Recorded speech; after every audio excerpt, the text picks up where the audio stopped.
আসসালামু আলাইকুম ওয়া রাহমাতুল্লাহি ওয়া বারাকাতুহু। সম্মানিত দর্শক, ইতিমধ্যে সোশ্যাল মিডিয়ার মাধ্যমে সারা দেশে তোলপাড় হয়ে যাচ্ছে একটি সাপের নাম রাসেল ভাইপার। এই রাসেল ভাইপার নিয়ে সবাই আতঙ্কে রয়েছে। বাংলাদেশে 70% জেলায় রাসেল ভাইপার ছড়িয়ে পড়েছে। অনেকে বলছে এটা আল্লাহ তাআলার গজব, আবার অনেকেই বলছে যে এটা ভারতের একটি ষড়যন্ত্র। ভারত বাংলাদেশে এই সাপটি চড়িয়েছে। দেখুন, রাসেল ভাইপার এটা নতুন কোনো সাপ নয়, বরং 100 বছর আগে সারা বিশ্বে এই রাসেল ভাইপার আলোচিত ছিল, আলোচনায় ছিল। 100 বছর পরে এসে বাংলাদেশে এই রাসেল ভাইপার ছড়িয়ে পড়েছে। তবে এই সাপটি বছরে 20 থেকে 40টি পর্যন্ত বাচ্চা দিতে সক্ষম রয়েছে। আমাদের বুঝার বিষয় হলো, জানার বিষয় হলো, সাপ সম্পর্কে রাসূল আকরাম সাল্লাল্লাহু আলাইহি ওয়াসাল্লাম বহু হাদিস বর্ণনা করেছেন, ইরশাদ করেছেন। বহু হাদিসে সাপের কাহিনী রয়েছে, সাপ সম্পর্কে আলোচনা রয়েছে। তো রাসূলুল্লাহ সাল্লাল্লাহু আলাইহি ওয়াসাল্লাম যে সমস্ত সাপকে মেরে ফেলার কথা বলেছেন, সে সমস্ত সাপ হলো যে সাপগুলা ক্ষতিকর। 80% সাপ এমন রয়েছে যাদের কামড়ে মানুষ মৃত্যুবরণ করে না, কিংবা মানুষের বড় ধরনের কোনো ক্ষতি হয় না।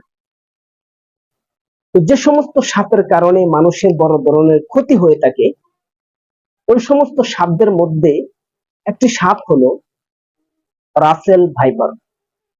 রাসেল ভাইপার এমন একটি সাপ, পৃথিবীর জমিনে আল্লাহ তাআলার সৃষ্টি যত সাপ রয়েছে সমস্ত সাপকে আপনি উস্কানি দিলে এরপর আপনাকে কামড় দেয়। কোন সাপ এমন নেই যে সাপ নিজের ইচ্ছায় মানুষকে কামড়ে দেয়। একটি মাত্র সাপ রাসেল ভাইপার অন্য সাপ থেকে আলাদা।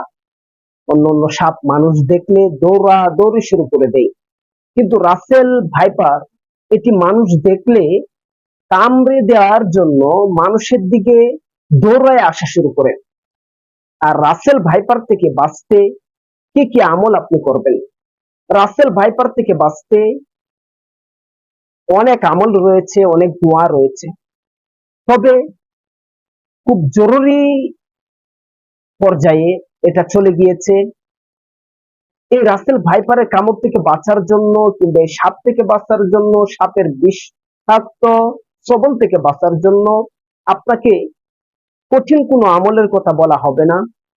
একটি মাত্র আমল আপনাকে শিখিয়ে দেওয়া হবে, যে আমলটি আমরা মুসলমান যারা 5 ওয়াক্ত নামাজ আদায় করে থাকি, সকাল সন্ধ্যা এই আমলটি করি। সে আমলটি হলো সূরা হাশরের লাস্টের 3টি আয়াত।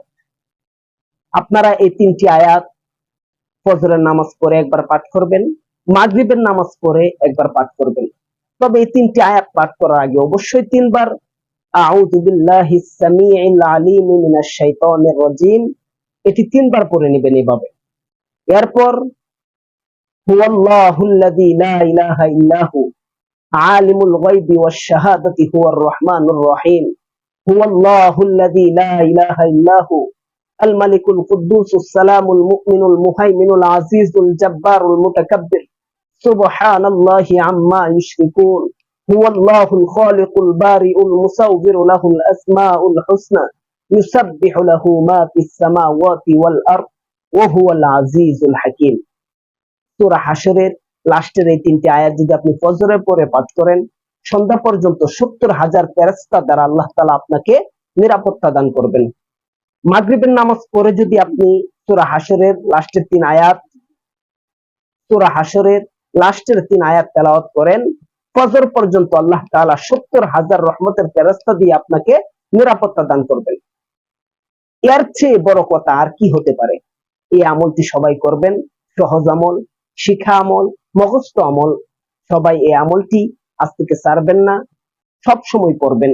যতদিন বেঁচে থাকেন ততদিন পড়বেন। আল্লাহ তাআলা আপনাকে সমস্ত জিন শত্রু, মানব শত্রু, সমস্ত বিষাক্ত প্রাণী শত্রু থেকে আল্লাহ তাআলা আপনাকে হেফাজত করবেন। তো রাসেল ভাইপার এটা কঠিন কোনো বিষয় না। রাসেল ভাইপারকে আপনারা যতটুকু না ভয় পাচ্ছেন তার থেকে বেশি ভয় পান আল্লাহ তাআলাকে, তাহলে আল্লাহ তাআলা রাসেল ভাইপার থেকে আপনাকে হেফাজত করবেন। এবং কি রাসেল ভাইপার নিয়ে নতুন নতুন তথ্য আপনাদের মাঝে এই চ্যানেল থেকে, আলোর পথে টিভি চ্যানেল থেকে দেয়া হবে। এই জন্য চ্যানেলটি লাইক করে রাখুন, আপনার মন্তব্য কমেন্ট বক্সে জানিয়ে রাখুন।